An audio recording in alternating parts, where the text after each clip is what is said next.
Yerusalem mendidih. Menteri Keamanan Israel Ben-Gvir menyerukan penangkapan Presiden Palestina Abbas jika PBB mengakui negara Palestina.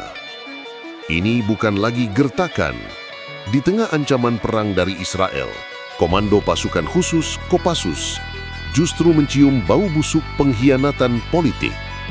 Apa yang sebenarnya disembunyikan Ben-Gvir dari mata dunia? Yerusalem Timur dan Ramallah, tepi barat. Waktu Jumat malam, tepat pukul 23.00 waktu lokal. Yerusalem membakar, bukan dalam arti fisik, melainkan dalam luapan emosi yang panas dan penuh dendam.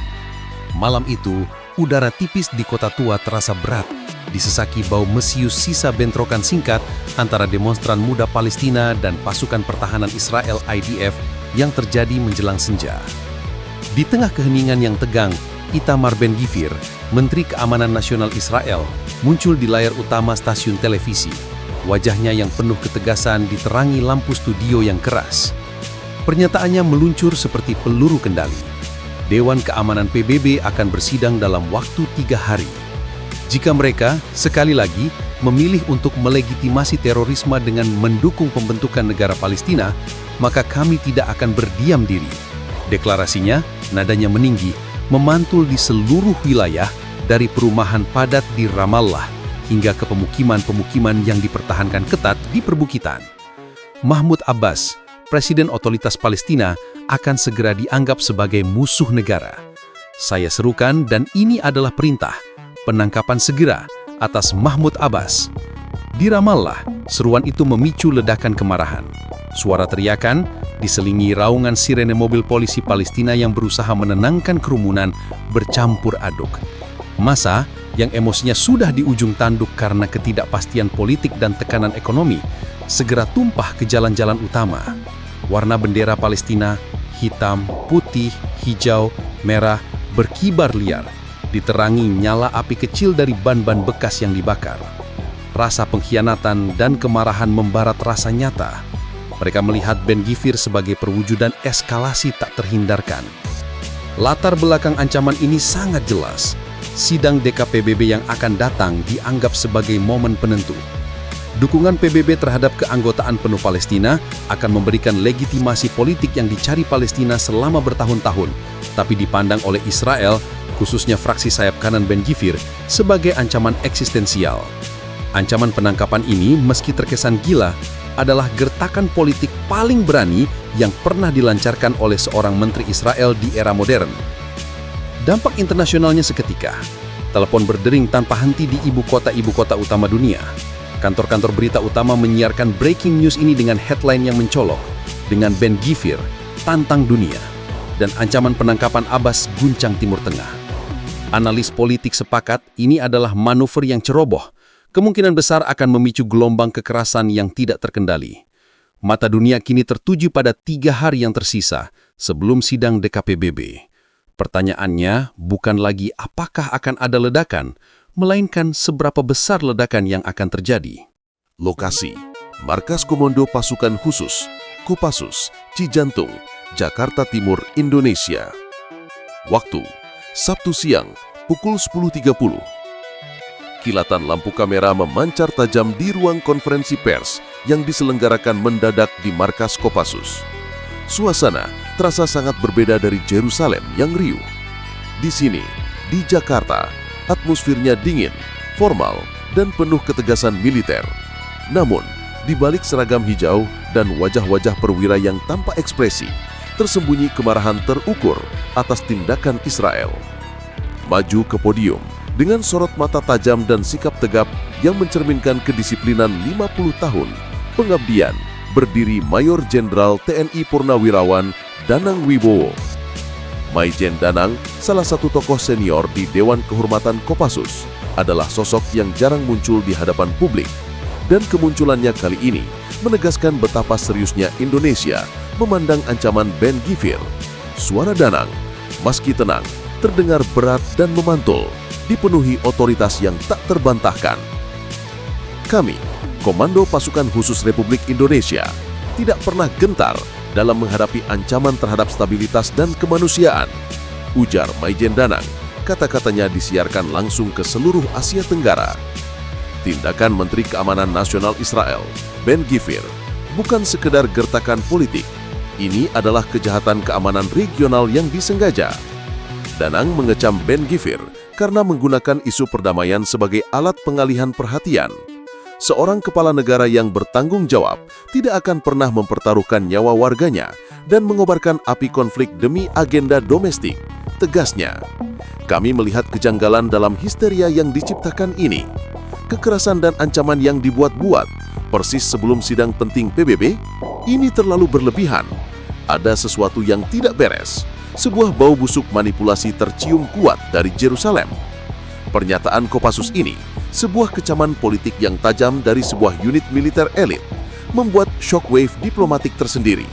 Kedutaan Israel di Jakarta segera mengeluarkan pernyataan keberatan, menyebut kecaman itu sebagai intervensi asing yang tidak mendasar. Namun, bagi Indonesia dan negara-negara mayoritas Muslim lainnya, pernyataan Kopassus adalah manifestasi nyata dari solidaritas yang tidak bisa ditawar. Di balik layar, tim intelijen militer Indonesia mulai bekerja. Mereka tidak hanya fokus pada apa yang dikatakan Ben-Gvir, tetapi mengapa ia harus mengatakannya dengan cara yang begitu ekstrim. Mereka mencari celah, petunjuk kecil dari sumber-sumber intelijen di Timur Tengah yang mungkin menjelaskan motif tersembunyi di balik ancaman penangkapan yang mustahil untuk dieksekusi tersebut. Maijen Danang mengakhiri pernyataannya dengan sebuah janji.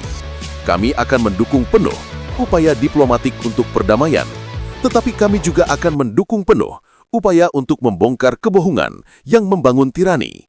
Suara mikrofon memantul, meninggalkan kesan bahwa Indonesia kini telah resmi menjadi pemain kunci di balik layar krisis ini. Lokasi, Tel Aviv, markas besar tim investigasi khusus. Waktu, Minggu sore, pukul 13.00. Dinding-dinding kaca di kantor investigasi rahasia di Tel Aviv terasa dingin, namun suhu di dalam ruangan mendidih. Aroma kopi pahit dan kertas lama menyengat, bercampur dengan rasa panik yang kental di udara.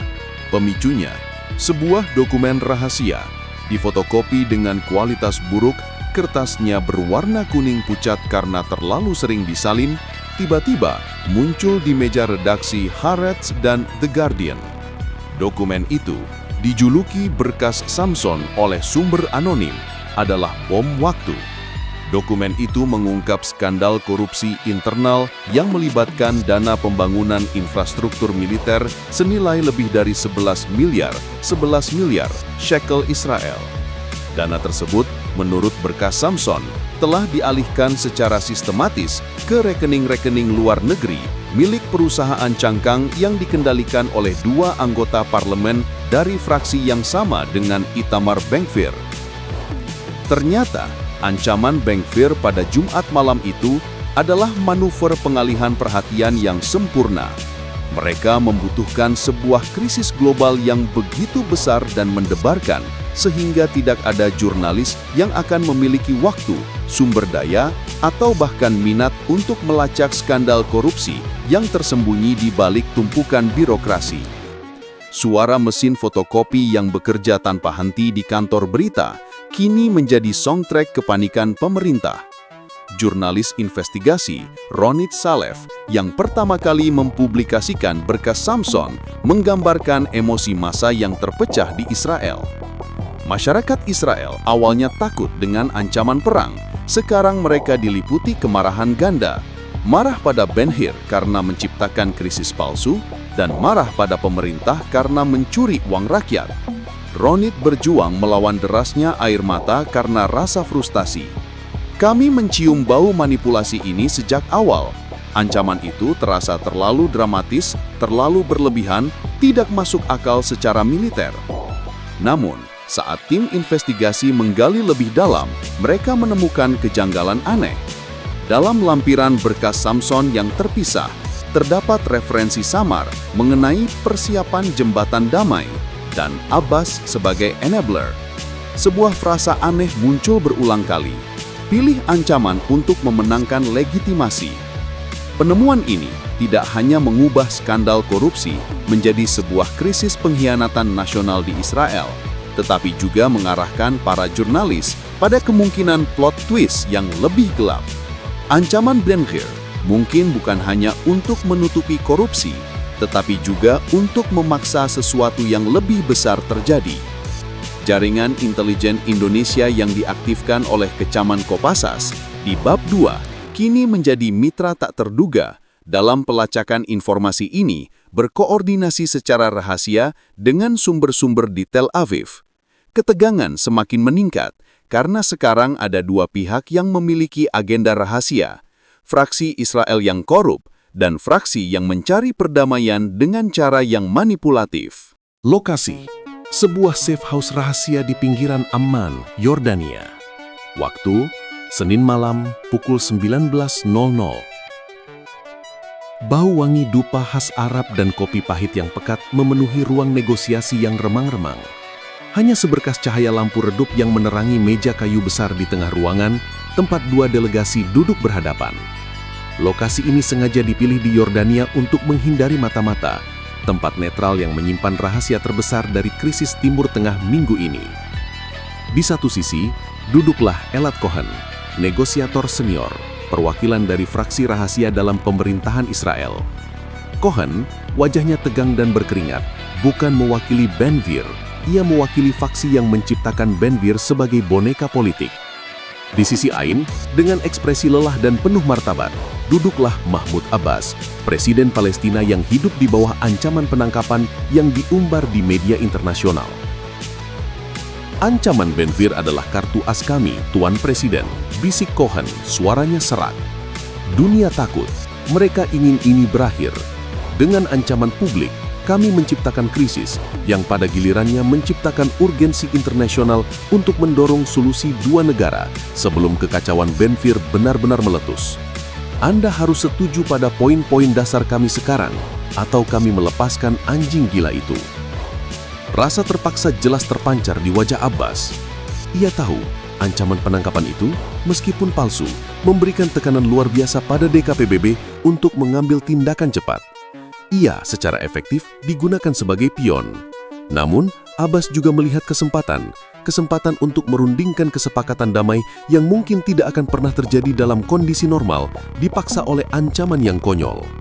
Saya setuju pada prinsipnya, jawab Abbas perlahan, setiap kata penuh perhitungan. Tetapi saya menuntut jaminan keamanan dan pengakuan penuh di PBB. Anda menggunakan harga diri dan keamanan rakyat saya sebagai alat tawar-menawar untuk menutupi dosa korupsi Anda sendiri. Jangan pernah lupakan pengkhianatan ganda ini. Seluruh manuver ini, mulai dari ancaman Ben-Gvir, skandal korupsi, hingga negosiasi rahasia di Yordania, adalah sebuah permainan catur politik yang licik. Fraksi Israel menggunakan ancaman ekstremisme Ben-Gvir untuk memeras konsesi perdamaian dari Abbas dan pada saat yang sama mengalihkan perhatian dari kejahatan finansial mereka. Mereka percaya bahwa dunia akan memilih perdamaian yang terburu-buru daripada krisis tak berujung. Mereka telah menciptakan api untuk kemudian menjual air. Di Tel Aviv, Maikjen Danang Wibowo yang mengikuti perkembangan melalui caluran-caluran rahasia merasakan kegelisahan yang mendalam. Mereka menciptakan stabilitas dari kebohongan dan ketakutan, gumamnya kepada stafnya di Jakarta. Pertemuan rahasia di Amman mencapai puncaknya, kesepakatan dasar telah tercapai. Sekarang, semua mata tertuju pada sidang DKPBB yang tersisa hanya beberapa jam lagi. Hasil dari sidang itu akan menentukan nasib kesepakatan damai rahasia ini. Lokasi: Ruang Sidang Dewan Keamanan PBB, New York, Amerika Serikat. Waktu: Selasa pagi pukul 9.00 waktu New York. Udara di ruang sidang DKPBB terasa dingin dan formal, namun ketegangan yang menyelimutinya lebih panas dari gurun Negev. Para delegasi dari 15 negara anggota duduk dalam keheningan yang mencekam. Di atas sana, langit-langit biru PBB tampak seperti kubah yang menampung nasib Timur Tengah. Di antara para delegasi, terasa desakan yang luar biasa untuk menyelesaikan krisis yang dipicu oleh ancaman penangkapan Mahmud Abbas. Perwakilan Amerika Serikat dan Uni Eropa yang telah diberi pengarahan rahasia mengenai negosiasi aman, mulai mendorong resolusi yang mendukung pengakuan negara Palestina dengan syarat tertentu. Syarat yang ternyata selaras dengan kesepakatan rahasia yang dicapai oleh Cohen dan Abbas di Yordania. Mereka memilih stabilitas, mengabaikan kecaman Kopassus tentang adanya manipulasi. Denting palu sidang PBB yang keras terdengar, menandai dimulainya pemungutan suara. Satu persatu, negara-negara anggota memberikan suara mereka, mengukir sejarah di atas meja hijau. Hasilnya, resolusi disetujui, Palestina akan mendapatkan status yang lebih tinggi di PBB, dan ancaman Ben-Gvir secara efektif telah berhasil memaksa proses perdamaian yang beku. Tiba-tiba, saat sidang hampir ditutup, sebuah guncangan terakhir terjadi. Perwakilan Indonesia yang telah menerima laporan intelijen penuh dari Maijen Danang Wibowo berdiri dan memecah keheningan dengan sebuah interupsi yang tajam. Tuan Presiden, kami menghargai langkah menuju perdamaian, tetapi kami tidak dapat mengabaikan kebenaran. Ucapnya, suaranya bergema di seluruh ruangan. Dunia telah dimanipulasi. Tindakan Ben-Gvir adalah bukan representasi dari keamanan, melainkan pengalihan perhatian dari skandal korupsi 11 miliar dan alat pemaksa untuk mencapai kesepakatan damai rahasia yang diatur di Yordania. Aula sidang seketika dipenuhi hiruk-pikuk, delegasi mulai berbisik-bisik, wajah mereka menunjukkan ekspresi terkejut dan marah. Indonesia telah melancarkan tuduhan paling serius terhadap negara-negara yang bersekongkol dalam upaya menciptakan perdamaian dari kebohongan. Di Jakarta, Maijen Danang Wibowo menyaksikan siaran langsung itu, bibirnya terkatup rapat. Ia merasakan rasa pahit di balik kemenangan diplomatik ini. Perdamaian telah tercapai, tetapi dengan biaya etika dan kebenaran yang sangat mahal. Ancaman Ben-Gvir, meski hanya gertakan, justru menjadi kunci untuk menstabilkan wilayah. Namun, pengungkapan ini menimbulkan pertanyaan mendebarkan. Apakah stabilitas yang dibangun di atas kebohongan akan bertahan lama? Ketika masyarakat Israel dan Palestina menyadari bahwa mereka adalah korban ganda dari permainan politik, diancam dengan perang untuk menutupi korupsi, lalu dipaksa berdamai, apa harga yang harus dibayar oleh kawasan ini untuk kebenaran yang terbongkar? Danang hanya menggeleng. Pertempuran sesungguhnya melawan sinisme dan manipulasi baru saja dimulai.